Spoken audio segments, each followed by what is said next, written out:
Fala, povo de Deus! Sejam bem-vindos de volta. Feliz quarta para você aí. Estamos em Provérbios 16 e nós vamos dar uma passeada pela Bíblia hoje, onde nós vamos pegar alguns outros textos fora de Provérbios que reforçam aquilo que esse provérbio muito famoso nos diz. E nós vamos pegar outros textos fora para você ver que não é só Provérbios que diz, mas em toda a Bíblia nós temos várias instâncias do mesmo princípio sendo ensinado. A gente vai aprender o princípio, vamos olhar algumas outras partes, vamos descascar ele, aplicar às nossas vidas. Provérbios 16, versículo 18 é o versículo que eu quero olhar contigo hoje. Versículo 18, versículo famoso, razoavelmente bem conhecido, que até se tornou quase que um provérbio popular. Não é 100% difundido no Brasil todo, mas com certeza no meio cristão se tornou uma das frases que a gente ouve com muita frequência. Vamos junto? Provérbios 16, versículo 18 diz assim: O orgulho vem antes da destruição e o espírito altivo antes da queda. O orgulho, em outras traduções diz, né, precede a destruição. Mesma coisa, vem antes ou precede a mesma coisa, a destruição. E o espírito altivo, que é aquela pessoa, espírito altivo é a mesma coisa que orgulho, é um paralelo ao orgulho, mas seria aquela pessoa que anda de nariz empinado, que se acha melhor do que os outros, que está acima dos outros, né? Mesma coisa de orgulho. O espírito altivo vem antes da queda. Existe aqui um princípio que vai nos ensinar que tem uma atitude do nosso coração que, se não compreendida e alinhada com os princípios da palavra de Deus, produzem um resultado que pode ser um resultado ruim para nós, a queda ou a destruição. O orgulho precede a queda. A gente diz isso, né, muitas vezes no contexto cristão: o orgulho precede a queda. Cuidado com o orgulho, por quê? Porque ele precede a queda. E nós vamos falar um pouquinho sobre isso. Primeiro, deixa eu explicar para você um pouco mais, de forma um pouquinho filosófica, depois a gente vai para a Bíblia, do porquê que a gente diz que o orgulho precede a queda. Por alguns motivos. Vamos descascar um pouquinho mais a fundo aqui. A pessoa orgulhosa, ela geralmente acha que não precisa de conselho, mas a gente já viu em Provérbios que é na multidão dos conselheiros que há sabedoria, né? A pessoa orgulhosa, ela se acha, por exemplo, dona da verdade. A gente já viu em Provérbios que a gente precisa entender o quanto a gente não entende. A gente precisa saber o quanto a gente não sabe, né? A pessoa geralmente orgulhosa se, se sente independente de Deus. Sente que ela não precisa de Deus, da ajuda de Deus, sabe? Não está submissa a Deus, ela não tem essa necessidade. Ela pode, ela tem, ela faz, ela né, faz e desfaz a hora que ela quiser. E já fere, né, o primeiro princípio da sabedoria, que é o temor do Senhor, que é entender, cara, mesmo que eu seja muito rico e muito poderoso, o meu fôlego de vida, o fato de eu estar aqui, a minha eternidade são nas mãos de Deus. Deus é a realidade inescapável da existência humana. E se eu for bilionário e presidente da nação, eu ainda preciso temer a Deus, porque a minha vida pertence a Deus, a minha eternidade pertence a Deus, e Deus é o justo juiz que vai me julgar por minhas ações no final. Então, em todas as áreas, independentemente do seu recurso, a gente tem que ter o temor do Senhor, que é aquele reconhecimento de que existe um Deus e eu não sou ele. Existe um Deus e eu não sou ele, ok? Então, o orgulhoso geralmente, tá, gente? Falando de forma geral, mas geralmente o orgulhoso não precisa de conselho, é o dono da verdade. E não precisa de Deus também, porque ele consegue, ele tem o saldo bancário dele, resolve tudo. Só quem já teve saldo bancário grande já descobriu que não resolve tudo, né? Talvez algumas das coisas mais importantes da vida não são resolvidas com saldo bancário. Então, o orgulho precede a queda, por quê? Porque você acaba não tendo conselhos bons. Você se acha o dono da verdade, você sai fazendo sem perguntar para ninguém, sem ouvir ninguém, sem consultar ninguém, e você sai fazendo porque você pode, você vai, você é e você faz, e você geralmente quebra a cara. Porque ninguém sabe de tudo. Ninguém tem tudo. Ninguém conhece sobre tudo. Com certeza tem áreas da sua vida que você tem uma expertise nessas áreas. Cara, pode ser qualquer coisa, tá? A costureira, cara, eu não sei costurar, mas tem costureira que, meu Deus, tem um conhecimento que eu não tenho, né? Tem cozinheiro que tem um conhecimento que eu não tenho. Cara, tem cara que é piloto de avião, tem um conhecimento que eu não tenho, né? Cada um de nós tem a sua área de conhecimento, mas nenhum de nós sabe tudo. E o orgulhoso é o famoso sabe tudo, né? Sabe tudo, pode tudo, faz tudo, não precisa de ninguém. E tem duas situações, né? O orgulhoso, ele faz as coisas sem consultar, e isso pode levar à queda, tá? Mas tem um segundo lado agora mais profundo. A gente está descascando aqui, tá? Um lado mais profundo. Geralmente, não é sempre, mas geralmente, a pessoa orgulhosa, ela é orgulhosa porque ela é insegura em si mesma. Ela projeta um orgulho e ela projeta uma imagem de ser o cara que pode, ele tem que ostentar, ele tem que mostrar, ele tem que fazer, porque ele, de certa forma, está tentando suprir uma insegurança própria dele, mostrando que ele é alguma coisa a partir daquilo que ele faz. Então, geralmente, a raiz do orgulho é uma insegurança. Qual que é o problema com isso? A partir da minha insegurança, eu acabo tomando decisões que são erradas porque, na verdade, não é uma decisão sábia, não é uma decisão pesquisada, é uma decisão que eu tomei a partir da minha insegurança, tá? Então vamos lá. Cara inseguro que é orgulhoso. Vai lá, compra um carrão para mostrar para todo mundo que ele está por cima da carne seca, né? Por causa da sua insegurança, não acha que ele tem valor, ele não entende o valor que ele tem em Deus, em Cristo, ele não é uma pessoa segura em si mesmo. Então ele precisa mostrar que ele pode para que as pessoas pensem bem sobre ele. Então ele vai lá e compra um carrão que ele não tem dinheiro para sustentar, ok?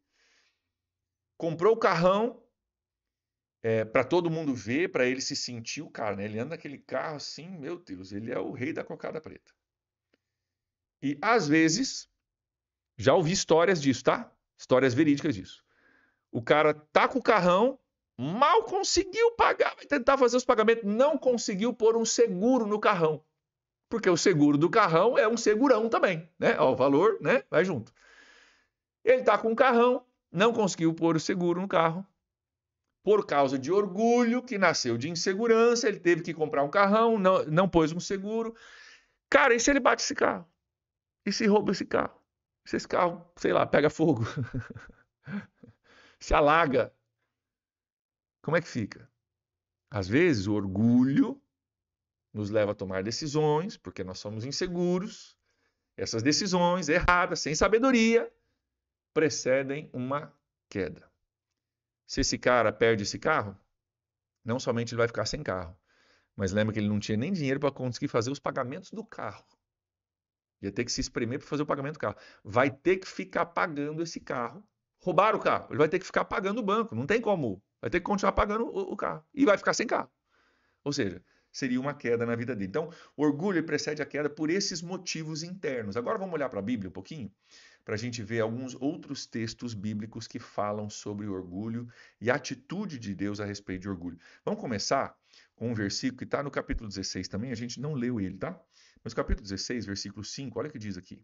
O Senhor detesta os orgulhosos de coração, sem dúvida serão punidos. O Senhor detesta, por quê? Porque o orgulhoso, ele não tem a capacidade de reconhecer que o fato de ele estar vivo, ter autoconsciência e a capacidade de respirar é uma obra de Deus. Ele não consegue nem reconhecer o seu próprio Criador. Sabe? Deus detesta, não porque Deus é um Deus caprichoso, que ele fica procurando pessoas. Não, é uma pessoa que não consegue olhar de uma forma racional e falar, cara, eu tô aqui, eu existo, eu tenho autoconsciência, eu consigo me relacionar com pessoas. No meio de um universo infinitamente complexo, existe uma ordem que gerou vida, vida racional, vida que se emociona, vida que se relaciona. Cara, eu não posso negar que tem que ter um desenho divino por trás disso. Mas o orgulhoso, não, eu sou o cara, não preciso de ninguém não. Deus, que Deus, é muleta pra gente fraca. Não. Deus é o cara que te botou aqui na terra. Deus é o cara que te deu vida, né? Então Deus detesta o orgulhoso porque ele não consegue minimamente reconhecer que se não fosse por Deus, pelo seu Criador, ele nem estaria aqui. Vamos olhar também em Tiago, quero olhar contigo em Tiago, um texto. Alguns textos aqui sobre orgulho que são importantes. Tiago, capítulo 4, versículo 6. Vamos junto aqui? Tiago 4, 6 também vai dizer o seguinte. Olha aqui. Ele nos concede graça maior. Por isso, diz a Escritura, Deus se opõe aos orgulhosos, mas concede graça aos humildes. Portanto, submetam-se diante de Deus, resistam o diabo e tal. Mas olha aqui, ó. Esse é o ponto. Deus se opõe aos orgulhosos. Gente, como que eu gosto de pensar nesse versículo, tá? Na minha cabeça isso faz sentido, vê se faz sentido para sua cabeça aí. Eu gosto de pensar o seguinte, que basicamente o orgulhoso ele entra numa queda de braço com Deus. O orgulhoso entra numa queda de braço com Deus. E na queda de braço com Deus, Deus sempre vai vencer. Então Deus se opõe, cara, como um cara que está na queda de braço, ele está oposto, né? Eu vou puxar para um lado, Deus vai puxar para o outro lado. Quem que vai vencer? Deus vai vencer. A queda de braço, quem vence é Deus, né? Então, eu não quero, com certeza você não quer também, ter Deus oposto a mim. Não quero ter Deus indo para o outro lado, eu indo para o outro lado do que Deus quer me levar. Então, para isso, nós precisamos entender que o orgulho não é um detalhe para Deus. Você acabou de ver, Deus detesta o orgulhoso. Porque não tem a mínima capacidade de reconhecer de onde veio, né? Deveria ser uma coisa, né? Assim como a gente tem um carinho pelas mães, né? Claro, por pais também, mas geralmente, né? A mãe, até xingamentos tem a ver com a mãe porque fere mais profundamente. Por quê? Porque a gente reconhece, cara, essa pessoa me deu luz, cuidou de mim, me amamentou, me cuidou de mim quando eu não sabia cuidar de mim mesmo. Gente, se a gente não tivesse mínimo de reconhecimento por Deus como Criador, por Deus Pai, né, que nos criou, que nos deu sopro de vida, nos deu autoconsciência, nos pôs nesse mundo, nos deu talentos, nos deu saúde, nos deu capacidade, nos deu relacionamentos.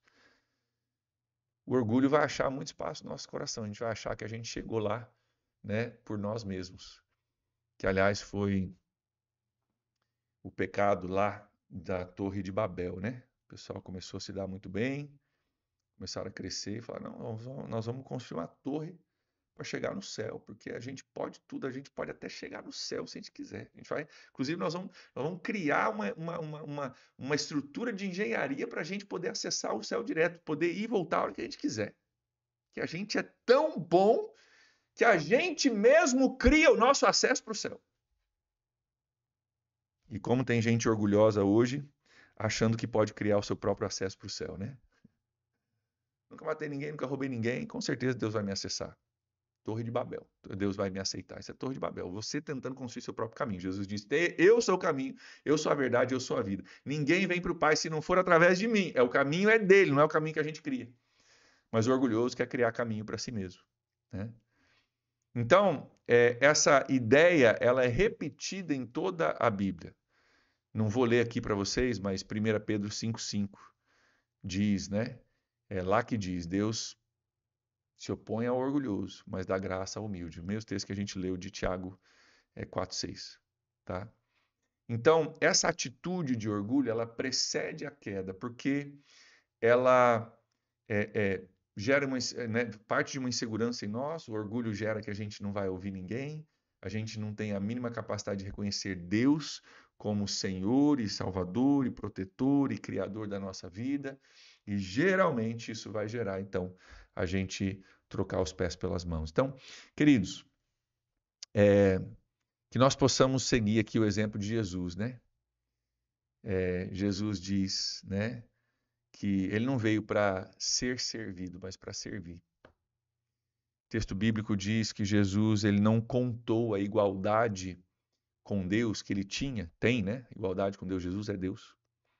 Como algo ao que ele deveria se apegar, mas ele se esvaziou. A gente canta isso, né? Tende em vós o mesmo sentimento, o sentimento de Cristo Jesus, né? Aquela música do Eliezer de Tarsis, que é a recitação desse texto bíblico. Ele se esvaziou, se tornou carne, veio, habitou entre nós, morreu por mim e por você, aí veio. E Deus o exaltou e lhe deu o nome, sobre todo nome. Mas isso vem a partir de alguém que se esvaziou, que se humilhou, que se entregou, que morreu, que perdoou, que cumpriu sua missão. E aí Deus exalta. Por quê? Porque Deus se opõe aos orgulhosos. Mas o que ele faz com os humildes, como Jesus? Dá graça aos humildes.